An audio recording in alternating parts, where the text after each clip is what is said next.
आज बहुत इंपॉर्टेंट चीज़ पढ़ने जा रहे हैं हम लोग। और पढ़ने क्या जा रहे हैं मतलब कुछ इसके बारे में यूनिक सीखेंगे। पढ़ाएंगे तो आपको जो अपने रेगुलर मैथ्स टीचर हैं आपके पढ़ाएंगे, जब पढ़ाएंगे हम आपको कुछ ऐसी चीज़ें बताना चाह रहे हैं जो वाकई में आपको एग्ज़ाम में हेल्प करें। ठीक है, हाइट एंड डिस्टेंस, कोई ऐसा बच्चा है जिसने हाइट एंड डिस्टेंस इससे पहले पढ़ा ही नहीं है, वो बोले जल्दी से। पढ़ लिया है तो बहुत ही अच्छी बात है, नहीं पढ़ा है तो थोड़ा बताना पड़ेगा बेसिक। बताओ, क्या क्लास में कोई ऐसा बच्चा है जिसके यहाँ अभी सिलेबस में सीबीएसई में तो पढ़ लिया होगा पक्का, आईसीएसई में कोई बच्चा ऐसा है जहाँ जिसके यहाँ अभी शुरू ही नहीं हुआ है? सर हैं, नाम से बोलो, नाम आरो कह रहे नहीं हुआ। और कोई बच्चा जल्दी जल्दी बोलिए। हाँ, हाइट एंड डिस्टेंस के बारे में कोई आइडिया नहीं है आपको, मतलब अभी शुरू नहीं हुआ आपके यहाँ जो सिलेबस में था। पढ़ लिया है आपने, आपको आइडिया है तो चुप रहिए, अदरवाइज बोलिए, वरना फिर हम डायरेक्ट क्वेश्चन पे जाए ना, इसलिए पूछ रहे हैं। अदरवाइज हमें फिर थ्योरी थोड़ी सी बतानी पड़ेगी, थोड़े बेसिक्स। हाँ बोलो बेटा। सर बता दीजिए। बता दीजिए, ठीक है चलो बता देते हैं। देखिए ये चैप्टर बहुत इंपॉर्टेंट है एनसीईआरटी के पॉइंट ऑफ व्यू से, और यहाँ से क्वेश्चन जो है वो पॉसिबिलिटी है मिलने की एनटीएससी में।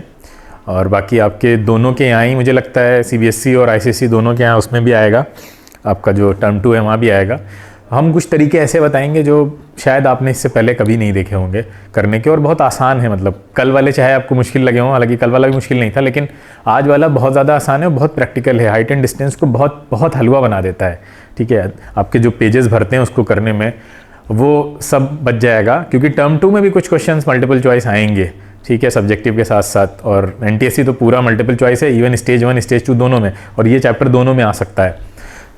तो चलिए पहले समझते हैं, देखते हैं। देखिए ये क्या होता है, बहुत आसान है, जल्दी से समझा देते हैं। कोई ऑब्जेक्ट को आप जब ऐसे नज़र उठाकर ऊपर देख रहे होते हैं, ठीक है, बिल्कुल एक तो ये होता है कि अपना जो होराइजन है या जो आंख है उसके बिल्कुल ठीक हॉरिजॉन्टल देखना, एक तो ये है। एक क्या है कि ऐसे देखते हैं हम, और एक ऐसे देखते हैं। बोलो, इस तरह देखते हैं ना, दो तरह से। एक हमने सर को ऐसे उठाया ऊपर की चीज देखने के लिए, और नीचे की चीज देखने के लिए हमने ऐसे टिल्ट किया। ठीक है, इन दोनों को ऐसा करने पर जो एंगल बनते हैं वो एंगल क्या कहलाते हैं? यानी जब आपने ऊपर की चीज देख रहे हैं, पतंग उड़ रही है, कोई और ऊपर खड़ा है, उसको देख रहे हैं आप नीचे से, तो जो हॉरिजॉन्टल से एंगल बनता है, ये वाला ऊपर वाला, इसको बोलते हैं एंगल ऑफ एलिवेशन। एलिवेट कर रहे हैं ना अपने आप को, आप देखिए, एलिवेट करना मतलब ऊपर जाना है ना, तो एलिवेट कर रहे हैं तो वो नाम पड़ गया एंगल ऑफ एलिवेशन। एंगल बनेगा ही बनेगा कोई ना कोई, और एंगल हमेशा हम बेस से ही मेजर करते हैं। तो ये अगर आप ऊपर की चीज देख रहे हैं तो जो एंगल बनेगा लाइन ऑफ साइट पे, वो कहलाएगा एंगल ऑफ एलिवेशन। बहुत आसान। ठीक है, आगे चलते हैं। एंगल ऑफ एलिवेशन समझ में आ गया? बोलो। दूसरा, जब हम नीचे देख रहे हैं, जब हम नीचे देख रहे हैं, अभी नजर को नीचे झुका लेते हैं, देखें कोई फिगर है क्या इस पे नीचे देखने वाला? ये तो ऊपर वाला है। ठीक है, ये हो गई लाइन ऑफ साइट, ये आप ऊपर देख, लाइन ऑफ साइट मतलब जो हॉरिजॉन्टल लाइन बनती है आके। ठीक है, अब अगर हम ऊपर देख रहे हैं तो वो बनेगा आपका एंगल ऑफ एलिवेशन। ये देखिए, ये ऊपर वाला एंगल, ये बनेगा एंगल ऑफ एलिवेशन, ये एंगल ऑफ एलिवेशन। अगर आप इसके इस टावर के टॉप को देखेंगे तो जो एंगल बनेगा वो एंगल ऑफ एलिवेशन। बेटा वो बंद कर लिए, माइक बंद कर लो अपना, सुनो चुपचाप। हाँ, पूछना है तो माइक ऑन करो, बाकी बंद रखो। देखिए, जब हम अगर हम इसके नीचे देख रहे हैं, बॉटम को देख रहे हैं, तब देखिए एंगल। ऊपर देख रहे हैं तो एंगल ऑफ एलिवेशन कहलाएगा, वो एलिवेट कर रहे हैं अपने असर को। नीचे देख रहे हैं तो आ जाओ भाई, हाँ ये देखिए, अगर आप इसके फुट को देख रहे हैं टावर के, तो टावर के फुट को देख रहे हैं तो जो एंगल बन रहा है वो एंगल ऑफ डिप्रेशन कहलाएगा। बहुत आसान है, क्लियर है? बताओ, इतना समझ में आ गया? हाँ, तो ये बेसिक्स जिनको क्लियर नहीं है उनसे पूछ रहा हूं, बाकी बच्चों को हो सकता है क्लियर हो, तो बताना जरूरी है, वरना मजा नहीं आएगा फिर जब क्वेश्चन पे आएंगे। तो ये एंगल ऑफ डिप्रेशन, वो एंगल ऑफ एलिवेशन। ठीक है, अबव द हॉरिजॉन्टल लाइन होगा तो एंगल ऑफ एलिवेशन, बिलो होगा। देख ये सब तो समझने की जरूरत ही नहीं है, हॉरिजॉन्टल लाइन के नीचे ऊपर इतना रटना थोड़ी ना है। समझ में आ गया ना, कॉन्सेप्ट समझ में आ गया। ऊपर देखेंगे तो एंगल ऑफ एलिवेशन बनेगा, नीचे देखेंगे तो डिप्रेशन बनेगा। अब बस सब कुछ यहीं से होना है। देखिए ध्यान से, कुछ एग्जाम्पल्स भी होंगे। ये देखिए, आप ऊपर देख रहे हैं बिल्डिंग के और नीचे देख रहे हैं, हॉरिजॉन्टल लाइन ड्रॉ करिए। ऊपर का एंगल मान लीजिए P है, नीचे का एंगल Q दे रखा है यहाँ पे, तो एंगल ऑफ एलिवेशन कौन होगा इसमें से? बच्चों वाला सवाल, P कौन सा होगा? P होगा। ठीक है, डिप्रेशन कौन सा होगा? Q होगा। तो बहुत आसान है, मतलब इसकी जो थ्योरी है हाइट एंड डिस्टेंस की, वो बहुत ज़्यादा ईजी है। बेसिकली हाइट एंड डिस्टेंस है क्या? आप ट्रिग्नोमेट्री पढ़ते हैं, ट्रिग्नोमेट्री में जो थ्योरी आपको पढ़ाई जाती है उसका एप्लीकेशन है हाइट एंड डिस्टेंस में। समझ गए? तो एप्लीकेशन ज़्यादा आसान है, ट्रिग्नोमेट्री ज़्यादा मुश्किल लगती है कुछ लोगों को, क्योंकि वो अप्लाई नहीं कर पाते, वहाँ भी दिक्कत होती है। उसमें भी बहुत तरीके हैं, मल्टीपल चॉइस क्वेश्चन करने के तो इतने आसान तरीके हैं ट्रिग्नोमेट्री में, लेकिन हाँ जब हमें सब्जेक्टिव करना होता है तो फिर वो तो प्रॉपर आपको स्टेप बाय स्टेप करना रहता है, तो वहाँ पे अलग तरह से दिमाग चलाना पड़ता है। लेकिन अगर ऑब्जेक्टिव करना है ना तो थीटा की वैल्यू सेलेक्ट करनी होती है खाली अच्छे से, और वो आप करना सीख गए तो ट्रिग्नोमेट्री बहुत आसान हो जाती है फिर उसके बाद। तो पहले इसको देखते हैं, चलिए। अब ये जो चीज़ें लिखी हुई हैं ना, ये पढ़े बगैर भी आगे चल सकते हैं, क्योंकि हमने आपको बेसिक चीज़ समझा दी, ठीक है। तो क्या दिया हुआ है इसमें, हाँ ये हो गया। ये देखिए एंगल 30 बना रहा है, ये एंगल कौन सा है जो ये बना रहा है 30? एलिवेशन, हाँ बिल्कुल ठीक है। अब देखिए, अब अगर उसी लाइन को पकड़ के आगे आया तो देखिए, अब एक चीज समझिए यहाँ पे ध्यान से, एंगल चेंज हो जाता है। यानी अगर आप डिस्टेंस को थोड़ा और आगे, यानी जो अगर ये करीब आ गया ऑब्जेक्ट के, ये भी कॉमन सेंस से समझ में आ जाता है ये चीज कि करीब आ जाएगा, तो ये जो एलिवेशन है, यानी जो एलिवेशन पहले मिल रहा था अब एलिवेशन उससे ज्यादा मिलेगा, तो इसका मतलब ये कि एंगल बढ़ जाता है। ऑब्जेक्ट जितना पास आएगा उस चीज के जिसको देख रहा होगा उतना ज्यादा सर उठाना पड़ता है ना, ऐसे समझो, छोड़ो हटाओ उसको, ऐसे समझो। जब हम दूर से देख रहे होते हैं तो ऊपर की चीज देखना ज्यादा आसान होता है। अरे उस वहां से समझो ना, थिएटर में क्या होता है, कैसी सीट चाहिए होती है, पीछे की या सबसे आगे की, बताओ? पीछे। हाँ, आगे बैठोगे तो ऐसे देखना पड़ेगा ना, थोड़ी देर में सर में दर्द होना शुरू हो जाएगा, पिक्चर का मजा छोड़ो, आपको प्रॉब्लम हो जाएगी अपने नेक में। तो ऐसे क्या हो रहा है, मतलब जब आप किसी ऑब्जेक्ट को देख रहे हैं और उसके बहुत पास हैं तो आपको एलिवेट ज्यादा करना पड़ता है सर को, है ना, ज्यादा एलिवेट करना पड़ेगा, इसका मतलब एंगल ऑफ एलिवेशन ज्यादा बनेगा, है ना। और जितना ऑब्जेक्ट से दूर हैं आप उसको देख रहे हैं तो वो एंगल ऑफ एलिवेशन उतना कम बनेगा, क्योंकि वो हॉरिजॉन्टल लाइन से उतना करीब होता चला जाएगा। इतनी बात समझ में आ रही है? क्लियर है? ये तो प्रैक्टिकल है, सब रटने की जरूरत ही नहीं है आपको, आप डेली लाइफ में इतना यूज करते हैं इस चीजों को। हाँ, आप देखिए यहाँ पे क्वेश्चन देखिए, क्वेश्चन क्या कह रहा है, if 300√3 meter high tower makes an angle of elevation at a point on the ground which is 300 meter away from its foot, then find the angle of elevation। Angle of elevation पूछ रहा है, angle of elevation पूछ रहा है, और दे क्या रखा है आपको, ये हाइट दे रखी है और क्या दे रखा है, ये दूरी दे रखी है ना, ये देखिए ऐसे डिस्टेंस भी दे रखी है, हाइट भी दे रखी है, आपसे कह रहा है एंगल बताइए, यानी ये वाला एंगल है ना, ये एंगल पूछ रहा है। तो ये एंगल निकालने का क्या आसान तरीका है, पहले कुछ बेसिक बताते हैं फिर चलते हैं थोड़ा एडवांस लेवल की चीजों पर। देखिए ध्यान से, ये ऐसे बना हुआ है, ये राइट एंगल ट्रायंगल है, ये तो सबने पढ़ा है इतना, तो ये थीटा है, तो थीटा है और ये आपका दे रखा है, मान लेते हैं ए और ये मान लेते हैं बी है। तो थीटा अगर एंगल बन रहा है तो ए और बी में रिलेशन क्या होता है थीटा के साथ, तो tan थीटा होता है आपका a/b। ये ध्यान रखिए, या इस तरह समझिए, a/b की तरह नहीं समझना है तो आप इसको परपेंडिकुलर और बेस की तरह समझिए। ये है परपेंडिकुलर और ये है बेस, तो ये थीटा जो है अगर आप निकालना चाहते हैं तो आप लगाएंगे tan theta formula perpendicular upon base. बोलो इतनी बात समझ में आई? फिर मैं अगेन बार बार उनसे पूछ रहा हूं, उन बच्चों से जिन बच्चों ने अभी तक ये नहीं पढ़ा था, जिन्होंने पढ़ लिया उनको रिप्लाई करने की जरूरत ही नहीं, उनको तो ये बोरिंग लग रहा होगा, जल्दी जल्दी आगे चलिए, ये सब तो हम पढ़ चुके हैं। तो बस थोड़ा सा वेट और फिर हम आगे चलते हैं और वो चीजें जो हम बताना चाहते हैं वो वहां पे आते हैं जल्दी से। तो ये हो गया tan थीटा p/b। अब बताइए यहां से थीटा निकालना आसान है, क्या करेंगे हम, इसको डिवाइड कर दीजिए, करिए डिवाइड करेंगे तो क्या आने वाला है 300√3/300 यानी √3। tan थीटा की कौन सी वैल्यू होती है √3? tan 60। तो यहां पे tan 60 करेंगे तो थीटा आ गया 60, यानी एंगल ऑफ एलिवेशन हो गया 60। क्लियर है इतनी बात? किसी बच्चे को समझ में ना आई हो फिर से पूछे, ना आगे चलते हैं हम लोग। ये देखिए और आंसर आ गया। ये देखिए एक और क्वेश्चन आया, इसको समझते हैं जल्दी से। कह रहा है straight tree is broken due to thunderstorm, the broken part is bent in such a way that the peak of the tree touches the ground at an angle of 60 degree at a distance of 2√3 metre, find the whole height of the tree. Question समझ में आ गया? पहले बना लेते हैं। मान लेते हैं ये पेड़ है, ऐसे टूटा पड़ा हुआ है, ठीक है, इस तरह से, और ये पूछ क्या रहे हैं, क्या पूछ रहे हैं आपसे, find the whole height of the tree. Whole height का मतलब क्या है, ये वाली लेंथ प्लस ये वाली लेंथ, है ना, जो रेड से बनाया है। होल हाइट तो यही हुई ना भाई, ये टूट के गिर गया है लेकिन इसको ऐसे खड़ा करो तो पूरी हाइट तो यही बनेगी। तो बेसिकली पूछ आपसे यही रहे हैं। अब चलते हैं आगे। ये देखिए फिगर कुछ इस तरह से बनेगा, पूरा ट्री ऐसे खड़ा हुआ था, अब जब टूट गया तो ये एडी वाला पोर्शन तो है ना, ये जो नीचे लग रहा है आके, बोलो एडी और ये जो एसी बनाया एक ही चीज है ना भाई। ऐसे पूरा पेड़ ऐसे खड़ा हुआ था और इसका ये वाला हिस्सा टूट गया है, ऊपर वाला हिस्सा, तो जो ऊपर वाला हिस्सा टूटा है वो ऐसे बेंट हो गया होगा ना, और ये ऐसे बन गया ट्रायंगल। क्लियर है? हाँ, तो ये ऐसे टूट गया है। वही पूछ रहे थे आपसे, क्या पूछ रहे हैं, पूछ क्या रहे हैं यहाँ पे, find the whole height of the tree. Tree की पूरी हाइट निकालनी है। कैसे निकालेंगे ट्री की हाइट? डिस्टेंस दे रखी है ना हमें, डिस्टेंस दे रखी है कितनी 2√3 और ये एंगल भी दे रखा है 60 डिग्री बना रहा है। बोलो एंगल 60 डिग्री दे रखा है, तो अगर हमें ये और ये दोनों पता चल जाए तो दोनों को ऐड कर देंगे, हाइट निकल आएगी। बोलिए सही है? हाँ, तरीका यही है करने का कि अगर हमें ये पता चल जाए और ये निकालने का ट्रेडिशनल मेथड क्या है, क्या निकाल सकते हैं हम? अभी हम जानते थे tan थीटा क्या होता है, tan 60 क्या हो जाएगा, परपेंडिकुलर अपॉन बेस। परपेंडिकुलर नहीं पता, परपेंडिकुलर की जगह रखिए बेस कितना 2√3, तो ये कितना होता है √3 होता है, ये हो जाएगा p/2√3। तो p कितना आ गया बताइए, √3 3 हो जाएगा 6, यानी ये आ गया 6। क्लियर है? अच्छा ये 6 आ गया, ये 2√3 है, तो हमें पता है पाइथागोरस लगा के ये भी निकाल सकते हैं। क्लियर है? या दूसरा तरीका ये है कि ये 30 है, बोलो ये 30 है, अरे ये 30 है ना, ये 60 तो ये 30 होगा, तो ये 30 है, तो इसमें अब हम साइन थीटा लगा सकते हैं या कुछ और कोई और तरीका कॉस थीटा भी लगा सकते हैं। ठीक है, या अब इस पूरे में ही यहां से ही लगा सकते हैं कॉस थीटा। भाई साइन थीटा क्या होता है बताओ, साइन थीटा क्या होता है, परपेंडिकुलर अपॉन हाइपोटेन्यूज। हाँ, और कॉस थीटा क्या होता है, cos theta base upon hypotenuse. अब इनमें से कोई सा भी लगा दिए, ना लगाइए आप पाइथागोरस, क्या जरूरत है पाइथागोरस लगाने की, इनमें से कोई सा भी लगाएंगे ये निकल आएगा। बोलो क्लियर है?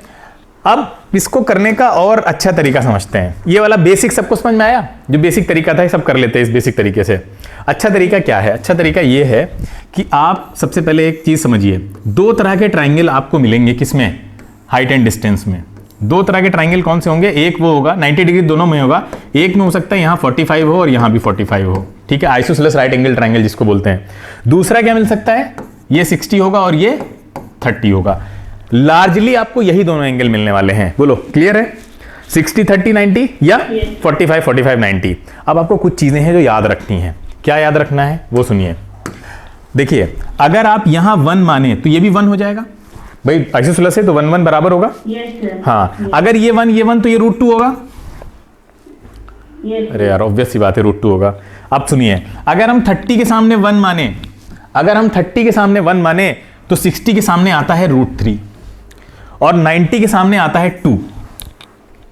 ये पहले से निकाला हुआ है। ठीक है, आप भी निकाल सकते हो, कोई दिक्कत की बात नहीं। 30 के सामने 1 मानो तो देखो 60 के सामने √3 आएगा, निकाल लो, निकाल लो, लगा के निकाल लो। देखो ये गलत नहीं हो सकता, बात समझ में आ रही है? और इन दोनों से यही 2 बनेगा। अगर पाइथागोरस लगा लो तब भी बनेगा और कोई और तरीका लगा लो। ये दोनों ट्राइंगल आपको याद रखने हैं। ये दोनों ट्राइंगल अच्छे से देख लीजिए, चाहे तो अभी बुक नोट कर लीजिए नोटबुक पे, क्योंकि आगे हम इसका यूज करने जा रहे हैं। ये दोनों ट्राइंगल, क्योंकि ये सैंपल ट्राइंगल हैं। ठीक है, इसको आपको याद रखना, स्टैंडर्ड ट्राइंगल के तौर पे याद रखिए, फिर आगे चलते हैं, मजा आएगा आगे। अब सुनिए, यहां देखिए ध्यान से, हमने याद कर लिया, क्या याद कर लिया कि अगर क्या 60 के सामने क्या है √3 है, तो 30 के सामने क्या होगा 1 होगा, और यहां 90 के सामने क्या होगा 2 होगा। इतनी बात समझ में आ रही है? अब सुनिए, ये वाले ट्राइंगल में वापस आते हैं। इस वाले ट्राइंगल में ये कितना दे रखा है 2√3। बोलो ये 2√3 दे रखा है ना, 2√3 दे रखा है, और ये है 30। अच्छा 30 के सामने जब 1 था तो 60 के सामने कितना था √3 था। अरे जब 30 के सामने 1 है तो 60 के सामने √3। अब बताओ अगर 30 के सामने 2√3 है तो 60 के सामने कितना हो जाएगा, डायरेक्ट बताओ। हाँ, अरे वो तो खैर अभी निकाला था, लेकिन क्या होगा मल्टीप्लाई हो जाएगा ना सीधे सीधे ये √3 से। अगर आपको 30 के सामने का एंगल दिया है तो 60 के सामने का निकालने के लिए √3 से मल्टीप्लाई करना पड़ेगा। ये चीज याद रखनी है, क्या करना पड़ेगा, √3 से मल्टीप्लाई करना पड़ेगा।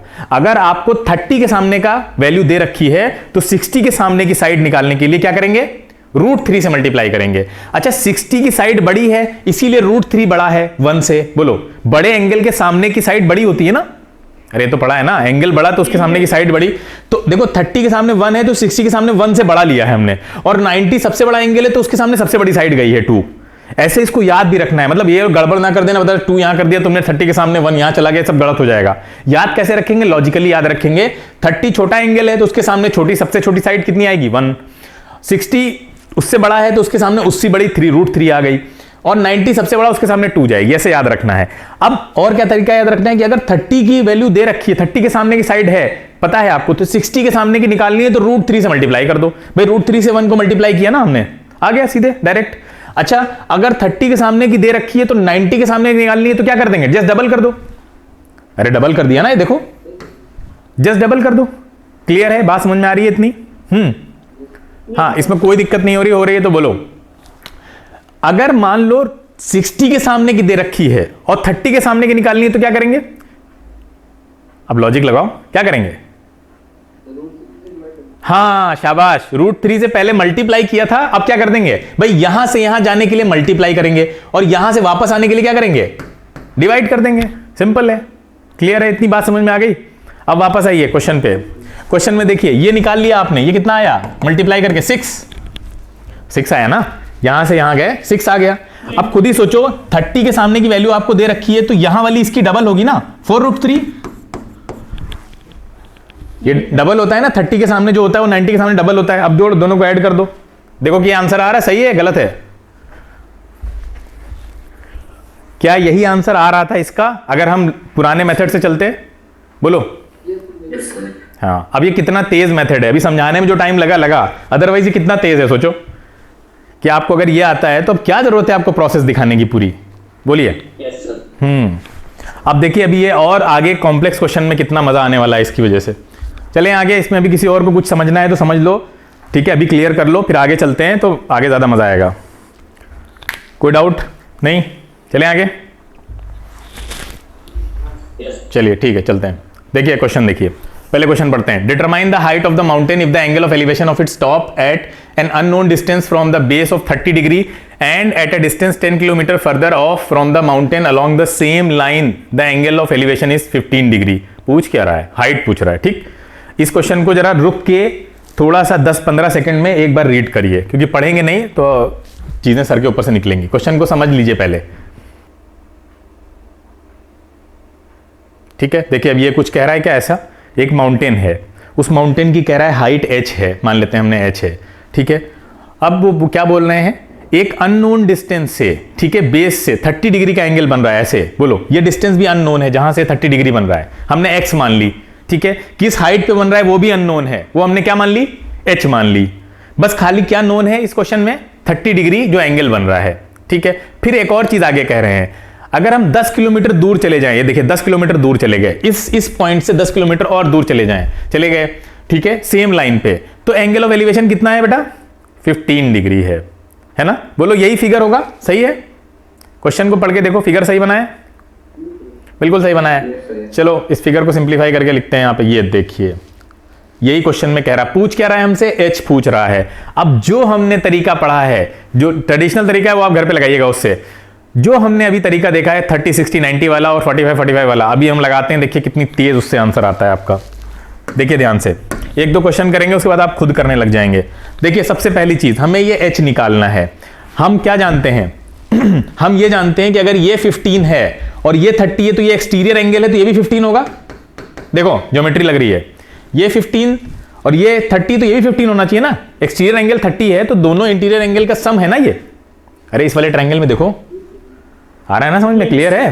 हाँ, तो ये 30 है। अब सोचो ये 15 है तो इसके सामने अगर 10 किलोमीटर है तो इस 15 के सामने ये भी तो 10 होगी। बोलो हुई? अब आप बताइए कि ये 90 है, बोलो 90 है, 90 के सामने 10 तो 30 के सामने, वो सॉरी, ये 90 के सामने 10 तो 30 के सामने इसका डबल 20। गलत है? सही है? सही है। अरे गलत है बेवकूफ लड़के। हाँ मतलब कुछ भी बोल देंगे, हाँ सही है, ठीक है? गलत है, ये हाफ होगा। कितना होगा? 5। तो कितनी तेज आंसर आया है। आप कोई मेथड लगा लीजिए, इससे जल्दी आंसर नहीं आने वाला। कुछ नहीं किया हम लोगों ने, ओवरऑल ऑलमोस्ट सॉल्व कर दिया क्वेश्चन। ज्योमेट्री लगाई, आइसोसेलेस वो एक्सटीरियर एंगल वाली वो लगाई थ्योरम, और थ्योरम क्या है? वो अंडरस्टैंडिंग है। और उसके बाद हमने अपना जो 30, 60 वाला ट्राइंगल पढ़ रखा है, स्टैंडर्ड ट्राइंगल, उसकी अंडरस्टैंडिंग लगा दी और कितनी जल्दी आंसर आ गया 5। बताओ इसमें आंसर 5 ही आएगा? कहीं गलत तो नहीं निकाल दिया हम लोगों ने? बोलो भैया, जिन लोगों ने किसी ने किया हो ये क्वेश्चन, अगर कर रखा हो तो बताओ आंसर सही आया? आंसर तो नहीं गलत आ गया जल्दी में? हाँ सही है? Yes sir. तो बताइए कॉन्सेप्ट कैसा लगा? ये मजा आया इसमें? Yes sir. हाँ, तो अगर ना समझ में आया हो तो फिर से करा दें, कहो तो एक बार। किसी को अगर चाहिए हो तो फिर से लगवा दें एक बार, अगर बिल्कुल समझ ना आया। हाँ क्या कह रहे हो बेटा? आ गया सर। ठीक है, आ गया तो आगे चलते हैं। अच्छा है, ज़्यादा क्वेश्चन कर लेंगे हम लोग। तो नेक्स्ट क्वेश्चन पे चलते हैं। किसी को भी समझ में ना आया हो, दोबारा समझना हो तो फ़ौरन बोलिए, ठीक है, फिर से समझाते हैं। लेकिन बहुत अच्छा है, इसको समझना बहुत ज़रूरी है। हाँ बेटा, कोई कुछ कह रहा है? दोबारा समझा दीजिए। हाँ ठीक है, देखो ध्यान से। ये तो यहाँ तक समझ में आ गया ना, फिगर तक समझ में आ गया, फिगर तक। हाँ ठीक है। अब देखिए इसके आगे हमें h की वैल्यू निकालनी है। अब देखिए हमें नोन क्या है, हम नोन से अननोन की तरफ चलेंगे। नोन है हमें ये 10 किलोमीटर। आप बताइए ये एंगल अगर 15 है और ये एंगल 30 है तो ये एक्सटीरियर एंगल है इस ट्राइंगल का। डीसीबी ट्राइंगल दिख रहा है, डीसीबी ट्राइंगल दिख रहा है। हाँ, इसका ये एक्सटीरियर है तो ये दोनों इंटीरियर, अगर एक 15 है दूसरा भी 15 होना चाहिए, तभी तो सम 30 आएगा। क्लियर है? अब आ जाते हैं आइसोसेलेस वाले रूल पे। आइसोसेलेस हमें पता है कि अगर 15 के सामने यहां 10 है तो ये भी तो 15 की साइड है, इसके सामने भी 10 होगा। बोलो, देखो ध्यान से भाई, ये 10 है, अगर इसके सामने तो ये भी 10 हो गया। अब देखिए 90 के सामने 10 है, दूसरे ट्रायंगल में आ जाइए। 90 के सामने जो साइड होती है 30 के सामने उसके हाफ होती है। देख चुके हैं ना हम लोग ट्रायंगल में 2 1 √3 वाला, याद है? 90 के सामने जो साइड है 30 के सामने उसकी हाफ हो जाएगी। तो 90 के सामने 10 है तो 30 के सामने कितनी हो जाएगी? 5। तो h की वैल्यू कितनी आ गई बेटा? 5। अच्छा, सपोज करो कि हमसे x की वैल्यू भी पूछता तो बड़ा आसान था। 30 के सामने जो आया है उससे क्या कर देंगे? बोलो, 30 के सामने जो आया है अगर 60 के सामने का निकालना है आपको तो क्या करेंगे? √3 से मल्टीप्लाई कर देंगे। तो इसकी वैल्यू क्या आ जाती? 5 √3। कितना तेज है मेथड ये, कुछ नहीं करना आपको। आप समझ में आ गया बेटा? हाँ ठीक है, आगे चलते हैं। क्वेश्चन करेंगे तब मजा आएगा। अच्छे अच्छे देखिए, ये क्वेश्चन ध्यान से पढ़िए पहले, फिर इसका फिगर बनाते हैं। पहले ध्यान से पढ़िए, सभी बच्चे पढ़ें।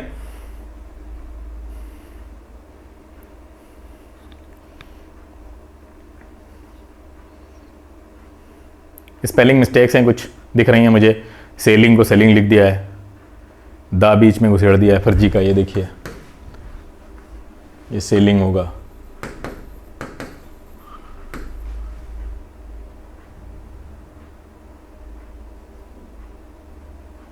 पढ़ लिया? चलिए फिगर देखते हैं क्या बनता है। ये देखिए, सब पूरा आपके लिए जो है विजुअलाइजेशन का इंतज़ाम देखिए कितना ज़बरदस्त है। ये आ गया प्लेन, ठीक है, ये है नीचे से 1200 मीटर अबव, ठीक है। ये आ गया शिप, शिप में क्या है? दूसरा शिप भी आ गया। अरे कितने शिप हैं? 2 हैं। चलिए अच्छा, ये देखिए, अब ये कुछ ऐसे फिगर बनेगा। देखो ध्यान से, ये शिप के बीच की डिस्टेंस x मान ली हमने, वो दोनों के बीच की y, और ये आपको एंगल ऑफ डिप्रेशन दे रखे ना, इसलिए बनाया गया है। एरोप्लेन से शिप को देखा जा रहा है। इतना समझ में आया? बोलो, फिगर क्लियर है? अच्छा, अब आपको इतना तो पता ही है कि यहाँ पे क्या रूल लगेगा? ऑल्टरनेट एंगल वाला लग जाएगा। तो ऑल्टरनेट एंगल के हिसाब से अगर ये 30 है तो ये भी 30 होगा। बोलो, देखो ध्यान से। और ये 60 बड़ा वाला तो ये भी 60 होगा। इतना सबको क्लियर है? आगे चलते हैं। चलिए, अब देखिए, ये फिगर क्लियर है बच्चा सबको? किसी को डाउट तो नहीं है इस फिगर में? आगे चलें। अब देखो, लगाओ यहाँ रूल। कितना तेज जल्दी लगेगा, अब तुम लोग लगाओ। चलो, वही रूल लगाना है।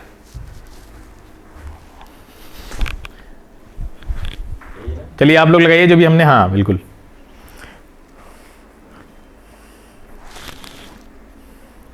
जो रूल अभी हमने बताया उसको ट्राई करिए। आप लोग खुद निकालिए, जरा प्रैक्टिस करिए, फिर अभी हम कराते हैं। जब तक प्रैक्टिस, तेज आंसर आना चाहिए, बस ध्यान यही रखना है, क्योंकि आंसर डिले हो गया तो कोई फायदा नहीं है लगाने का।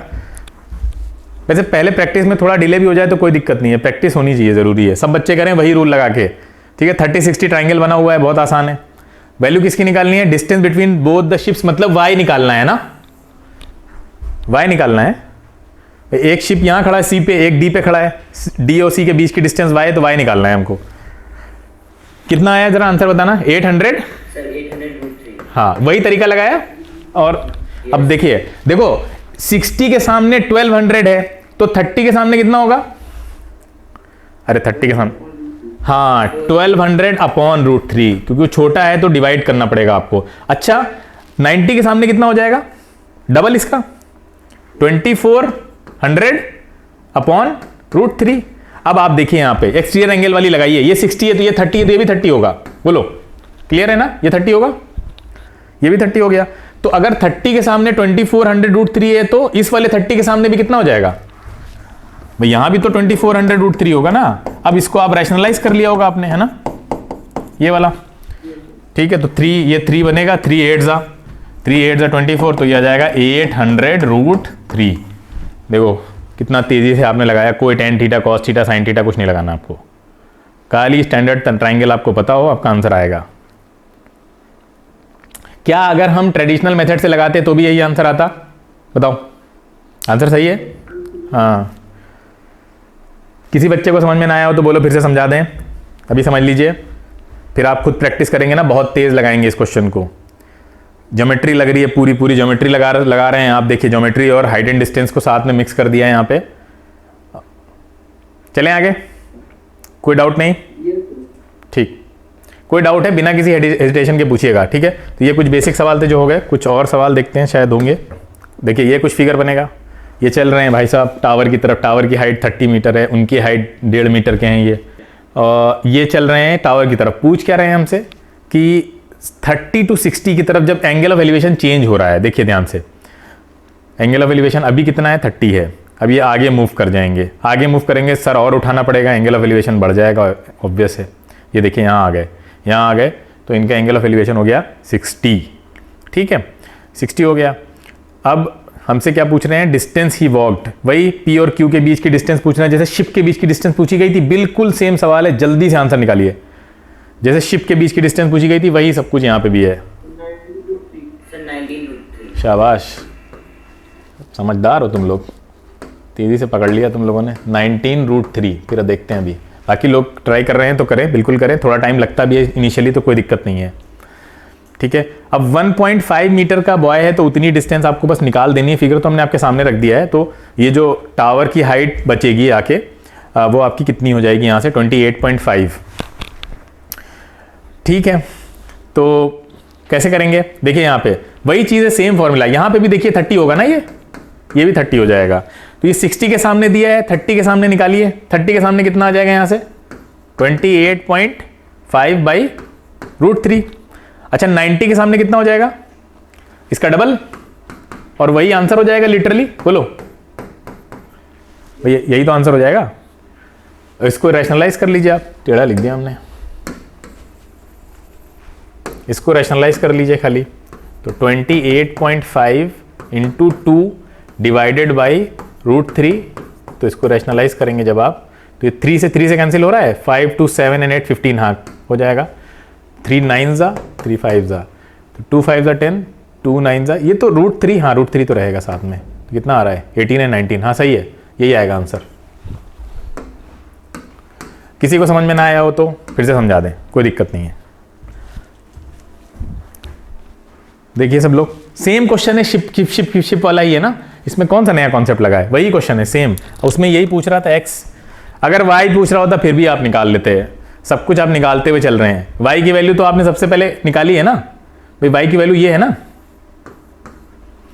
हाँ आगे चलते हैं, नेक्स्ट। चलो भाई क्वेश्चन पढ़ लो पहले ध्यान से, सभी बच्चे क्वेश्चन को एक बार रीड कर लें।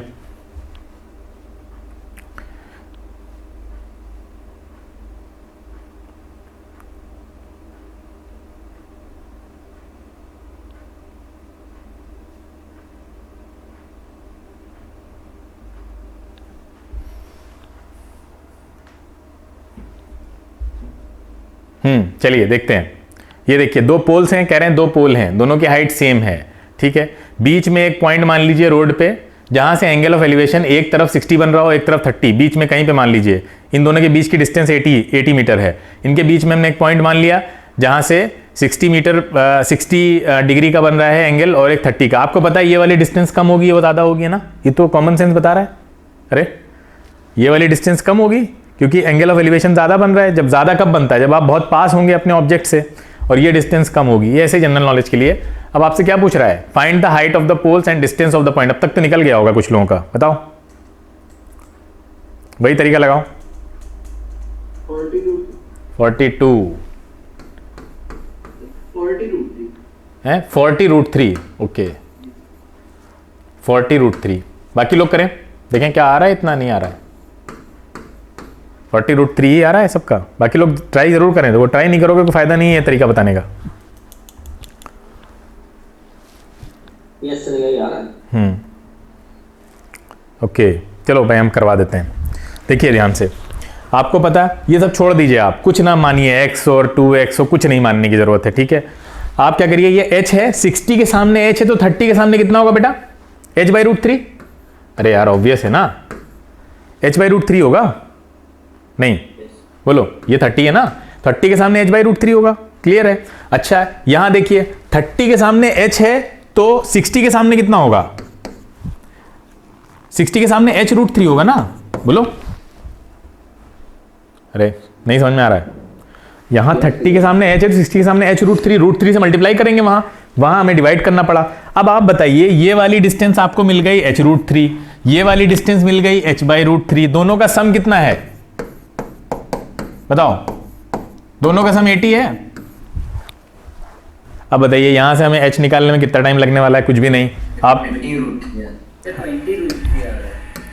क्या 20√3 आंसर, हाँ ठीक है, देखते हैं। ये देखिए यहां पे आप जब एलसीएम लेंगे, h को बाहर कर लीजिए तो ये ऊपर क्या मिलेगा आपको, 4 है ना, डायरेक्ट कर दिया है, 4 मिलेगा ऊपर, है ना। √3 मल्टीप्लाई 3 देगा और +1 4 दे देगा, तो 420। तो ये देखिए h = आ गया 20√3, तो h की वैल्यू आ गई 20√3, क्लियर है। और क्या पूछ रहा था, हाइट ही पूछ रहा था, and the distance of the points from the poles, ये वाली डिस्टेंसेस भी पूछ रहा है, दोनों निकाल लेंगे, बड़ी आसान है। h की वैल्यू रख दो खाली, बताइए क्या क्या होंगी डिस्टेंसेस। h की वैल्यू 20√3 यहां रखोगे तो 20 आ जाएगी, ये कितनी आ जाएगी, सॉरी ये 60 आ जाएगी, और दूसरी कितनी हो जाएगी, ऑब्वियस सी बात है 20 हो जाएगी, टोटल 80 है। तो बहुत बहुत ज़्यादा तेज़ मेथड है ये, और इसको मतलब सीखने में भी टाइम नहीं लगता, ऐसा नहीं है कि बहुत ज़्यादा कॉम्प्लेक्स है, बहुत सोचना पड़ेगा, कुछ नहीं, एक बार समझ लिया है वो ट्राइंगल, स्टैंडर्ड ट्राइंगल याद रखिए 60-90 वाला, मोस्टली क्वेश्चन उससे बनते हैं। बाकी 45-45 भी याद रखिए, वो आइसोसेलेस की तरह भी एक्ट करता है। और आपको यहाँ पे हमने एक्सटीरियर एंगल वाले भी थ्योरम लगाई जो कल भी हम यूज़ कर रहे थे, कुछ नहीं, बस छोटी मोटी आपको ज्योमेट्री की थ्योरम्स पता हो, बस हो गया। थ्योरम्स क्या, अंडरस्टैंडिंग कहिए उसको, और ये सब ऐसे कॉम्प्लेक्स देखिए इस तरह भी लगा के करेंगे कुछ लोग, यहाँ पे 80 - x मान लिया, और सॉरी 80 - x, ये x, इस तरह से भी आपको ज़रूरत नहीं है। मल्टीपल चॉइस में ऐसा कुछ करने की ज़रूरत नहीं है। हाँ अगर आपका मतलब सब्जेक्टिव तरह से आएगा तब तो आप वही पूरा tan थीटा वाला जो आपने पढ़ा है रेगुलर मेथड या आप पढ़ेंगे उससे करिएगा, ठीक है, वो तो आपको पढ़ाया ही जाएगा, तो वो यहाँ बताने से कोई फ़ायदा नहीं है। कुछ ऐसा सीखिए जो नॉर्मल क्लास में नहीं बताया जा सकता। देखिए क्वेश्चन पढ़िए ध्यान से,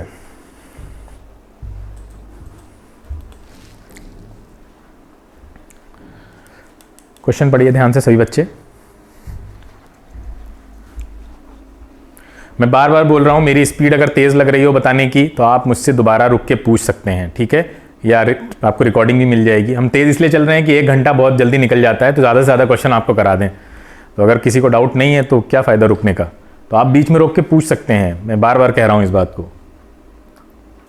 पढ़ लिया है, ठीक है। क्या कह रहा है, top of a 7 metre high building, the angle of elevation दिया हुआ है 60 and the angle of depression दिया है 45। देखिए कुछ इस तरह से एक बिल्डिंग है 7 मीटर ऊंची, ठीक है, और वहाँ से 2 एंगल बन रहे हैं, क्योंकि बिल्डिंग पे आप खड़े हैं तो पोल के ऊपर भी देखेंगे और बॉटम में भी। तो देखिए यहाँ से डिस्टेंस हमने x मान ली, ये देखिए कुछ इस तरह से फिगर बनेगा। आप बिल्डिंग पे खड़े होकर ऊपर देख रहे हैं तो 60 बन रहा है, नीचे देख रहे हैं तो 45 बन रहा है।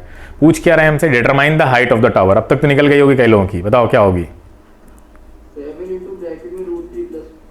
7 इंटू ब्रैकेट में √3+1। चलिए फिगर इसका नॉर्मलाइज कर लेते हैं पहले। ये देखिए हाइट पूछ रहे थे, ठीक है, हाइट पूछ रहे थे हमसे। अब ये 45 तो ये भी 45, बोलो, ये तो बताने की जरूरत नहीं, ये दोनों 45 होंगे, ऑल्टरनेट एंगल है ना। तो ये 45 है तो ये कितना होगा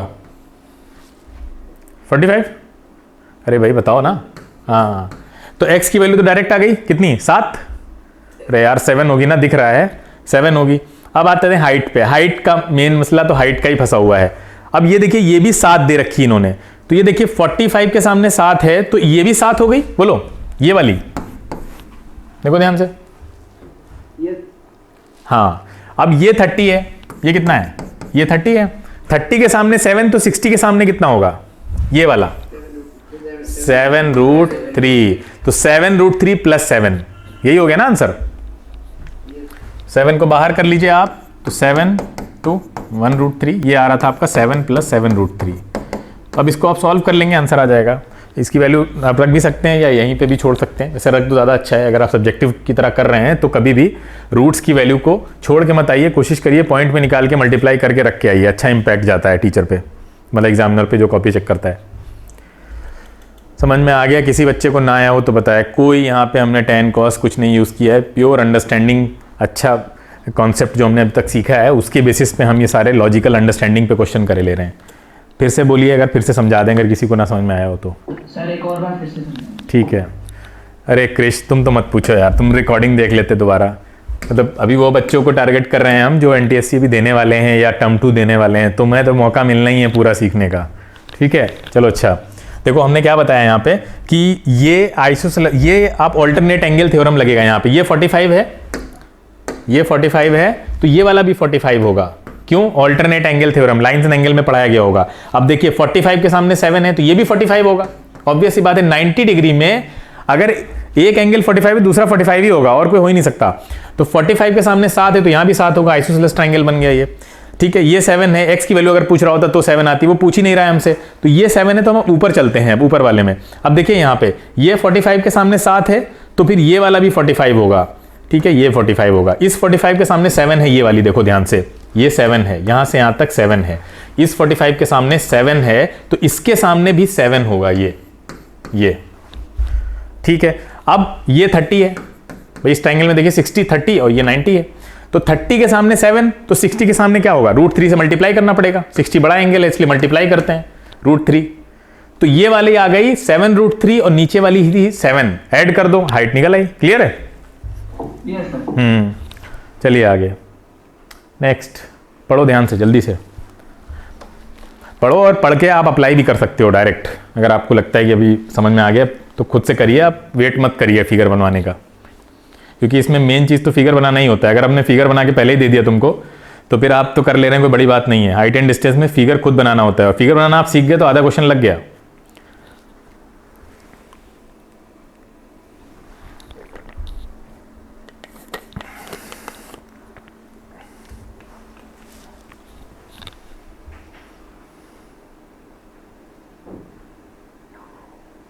फिगर बनाइए खुद से, सही बच्चे फिगर बनाएं, गलत बनेगा सही बनेगा बनाइए जरूर, क्योंकि एग्जाम में दिया नहीं होगा बेटा फिगर बनाना पड़ेगा। फिगर ना बना तो ये सारी ट्रिक व्रिक सब बेकार हैं, ये 30 90 60 सब जरा का जरा रह जाएगा। फिगर ही नहीं बना तो क्या करेंगे आप, है ना? फिगर को खुद बनाना की कोशिश करिए, फिगर ही इसमें मेन होता है, खुद बनाना होता है। देखते हैं कैसा फिगर बनेगा इसका। देखिए ध्यान से, ये लड़का ठीक है 1.2 मीटर हाइट का, ये हॉरिजॉन्टल लाइन हो गई, ये बलून उड़ रहा है ऊपर 88.2 मीटर हाइट पे। ठीक है, ये देख रहे हैं बलून को, यहाँ पे एंगल ऑफ एलिवेशन है 60, अभी जब देख रहे थे। ठीक है, क्लियर है? इतना यहाँ तक समझ में आया? फिर थोड़ी देर के बाद एंगल ऑफ एलिवेशन रिड्यूस हो गया, 30 हो गया। ठीक है, इसका मतलब बलून आगे निकल गया होगा। तो क्या पूछ क्या रहे हैं हमसे? अच्छा, किसी ने आंसर बोला है क्या आंसर है? 58√3। शाबाश, चलिए देखते हैं अभी लगा के आगे क्या पूछ रहे हैं। Find the distance travelled by the balloon during the interval, यानी कितनी दूरी आगे निकल गया होगा बलून यहाँ से, तो वो डिस्टेंस आपको निकालनी है। ठीक है, चलिए देखते हैं नॉर्मल फिगर क्या बनेगा आके। ये बनेगा, देखिए इस तरह का कुछ फिगर बनेगा कि बलून ओरिजिनली यहाँ पे था, तो वाई मीटर की वैल्यू निकालनी है ना। देखो ध्यान से फिगर में वाई की वैल्यू निकालनी है ना। हाँ, या हम पीछे चलें तो इस यहाँ से बनाते हैं और अच्छे से बनेगा। यहाँ से देखिए ये वाली वैल्यू निकालनी है आपको। ये मूव कर गया ना, ये वाली डिस्टेंस, बोलो यही डिस्टेंस है। क्लियर है? तो अब आगे चलते हैं वाले फिगर पे। हाँ, ये देखिए, तो वो आपको 1.2 मीटर दे रखा है। ठीक है, और 1.2 मीटर क्यों हमने मान लिया यहाँ से यहाँ तक का? तो हाइट दी है ना। हाँ, 1.2 मीटर तो हाइट दे रखी है। चलिए इस पे लगाते हैं, ज़्यादा सही लगेगा। तो 1.2 मीटर तो इसमें से माइनस करना पड़ेगा हमको या नहीं? 88.2 से, बोलो। करना पड़ेगा। तो ये कितना आ जाएगा अल्टीमेटली निकल के? 87। ठीक है, 87, यानी ये 87 है, बोलो ये भी 87 है। देखो ध्यान से, हाँ ठीक है, हमको ये निकालना है, यहाँ से यहाँ तक निकालना है। ठीक है, अच्छा ये देखिए, ये 87 है 30 के सामने, तो ये 60 के सामने पूरे ट्राइंगल में किससे कितने के बराबर हो जाएगा बताइए, यहां से यहां तक 87√3। बोलो इतना समझ में आ रहा है सबको? 87√3 हो जाएगा। ये 30 है तो ये 60 होगा ना, 90 डिग्री में यही बनेगा।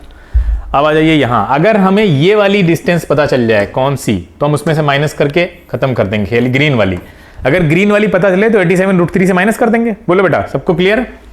तो ये भी पता चल जाएगी, आसान है। छोटे वाले ट्राइंगल में आ जाओ, ग्रीन डिस्टेंस के लिए ग्रीन ट्राइंगल बनाते हैं। ये देखो, ये देखिए ग्रीन ट्राइंगल दिख रहा है सबको?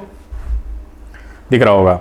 अब देखिए ग्रीन में क्या है, ग्रीन में एक चीज आपको दिख रही है कि ये एंगल 60 है और 60 के सामने वैल्यू कितनी है 87√3, तो 30 के सामने कितनी हो जाएगी ये वाली ग्रीन वाली 87/√3। खत्म हो गया क्वेश्चन। 87√3 पूरी है, माइनस कर दो 87/√3 को, तो 87 कॉमन हो जाएगा आपका और ये बचेगा ऊपर कितना 1 है ना, 87/√3। इसको आप रैशनलाइज कर लीजिए तो वो कितना मिलेगा हमें, 3 से कैंसिल हो रहा है, क्या कह रहे हो? 2 बचेगा, हाँ सॉरी 2 बचेगा, ठीक है। तो ये आएगा 29 2 से कितना होता है 58 है ना, 58√3। देखो सही है, यही आ रहा है। यस तो सबको समझ में आ रहा होगा आई होप। नहीं आया है तो आप पूछ लीजिए, दोबारा समझा देते हैं। अच्छा क्वेश्चन था, लेकिन हम लोगों ने इस बेसिक फिगर से कर लिया। ये वाले फिगर पे जाते तो कुछ लोगों को कंफ्यूजन भी लगता। जितना फिगर इजी रहेगा ना उतना क्वेश्चन आसान रहता है। ये भी मुश्किल नहीं है, ठीक है, कर सकते हैं। बस ये 1.2 गलत लिखा हुआ उधर होना चाहिए वो। चलिए ठीक है, नेक्स्ट। चलो भैया पढ़ो इसको ध्यान से और करके बताओ। उम्मीद करते हैं कि आप लोगों ने कम से कम फिगर तो ट्राई कर ही लिया होगा। कुछ लोगों ने अगर नहीं किया है, क्वेश्चन नहीं हो पाया, कोई दिक्कत नहीं, लेकिन फिगर ट्राई किया होगा। अब हम फिगर बना रहे हैं, देखिए ध्यान से। ये एक आपका टावर है मान लेते हैं, ठीक है, जिसकी हाइट आपकी h मान ली गई। अब वो बिल्डिंग पे, अब ये देखिए कार है यहाँ से, ठीक है। तो कार अगर ऑब्जर्व करी जा रही है ऊपर से, वहाँ से खड़े होके अगर आप कार को ऑब्जर्व कर रहे हैं तो एंगल ऑफ डिप्रेशन बनेगा, ऑब्वियस सी बात है, ठीक है। अब देखिए ध्यान से, ये आ रही है आगे, अप्रोच कर रही है, भाई कार रुकी हुई नहीं, यूनिफॉर्म स्पीड से चल रही है। तो 6 सेकंड के बाद क्या होता है, यही एंगल ऑफ डिप्रेशन चेंज होकर 60 हो जाता है। भाई ऑब्जेक्ट पास आ गया तो डिप्रेशन बढ़ जाएगा। तो फाइंड द टाइम टेकन, मतलब कितना, find the time taken by the car to reach the, ये फुट तक पहुंचने में कितना टाइम लगेगा, ये पूछ रहे हैं हमसे, ठीक है। चलिए ये देखिए क्वेश्चन है, ठीक है। अब y की वैल्यू तो हमें दे रखी है, लेकिन टाइम दे रखा है हमें ना y का। बोलो y जो मीटर है उसका टाइम दे रखा है हमें। कितना टाइम दे रखा है 6 सेकेंड ना। टाइम कितना दे रखा है 6 सेकेंड दे रखा है। अप्रोच क्या होनी चाहिए हमारी इस क्वेश्चन में, अप्रोच क्या होनी चाहिए हमारी, अगर आप यहां से यहां तक की डिस्टेंस निकाल लेते हैं, यहां से यहां तक की डिस्टेंस, क्या यूनिफॉर्म स्पीड है, यहां से यहां तक की आपको डिस्टेंस अगर पता हो जाए और स्पीड पता हो जाए तो आप उसको डिवाइड करके निकाल देंगे सेकंड। बोलो अप्रोच यही होनी चाहिए ना। अभी अप्रोच पे आते हैं। अप्रोच यही है कि हमें यहाँ की डिस्टेंस, भाई हमें सेकंड टाइम निकालना है। टाइम तभी निकलेगा जब स्पीड और आपकी डिस्टेंस पता होगी, स्पीड डिस्टेंस टाइम वाले फॉर्मूले से, क्योंकि यूनिफॉर्म स्पीड है तो वही फॉर्मूला लग जाएगा आपके लिए। तो हमें 6 सेकंड यहाँ के लिए दे रखे हैं। तो अगर ये डिस्टेंस निकले तो यहाँ की स्पीड भी निकल सकती है। वाई डिस्टेंस हमें पता है क्या, कैसे पता चल सकती है वाई डिस्टेंस?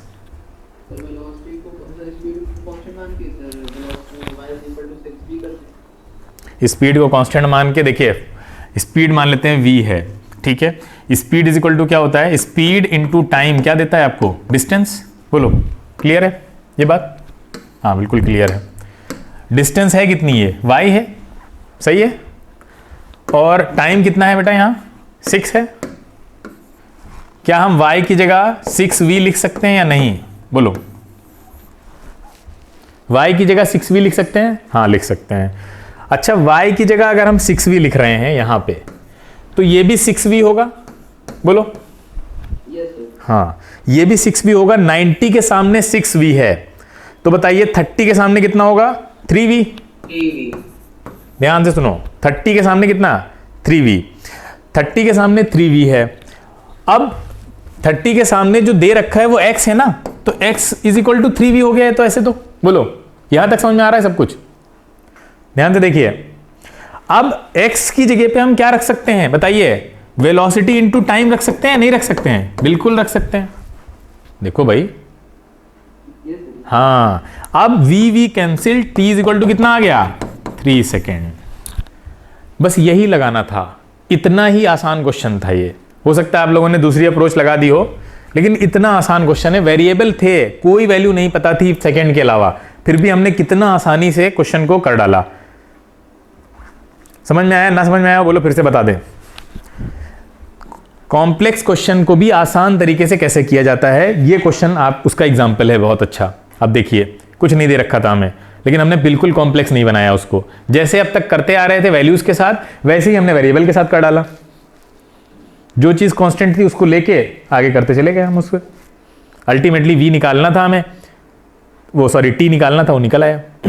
अगर ना समझ में आया तो फिर से समझा दें, बताइए। चलें आगे, वरना हाँ देखिए क्वेश्चन में क्या कह रहा था, मैं इसको मिटा रहा हूँ सब कुछ। देखिए क्वेश्चन, ये फिगर समझ में आ गया या फिगर को समझाएं पहले, बोलो जल्दी से। फिगर आ गया, ठीक है। फिगर आ गया है तो हमें क्या निकालना है, अल्टीमेटली निकालना है यहां से सी से, ये क्या हो गया,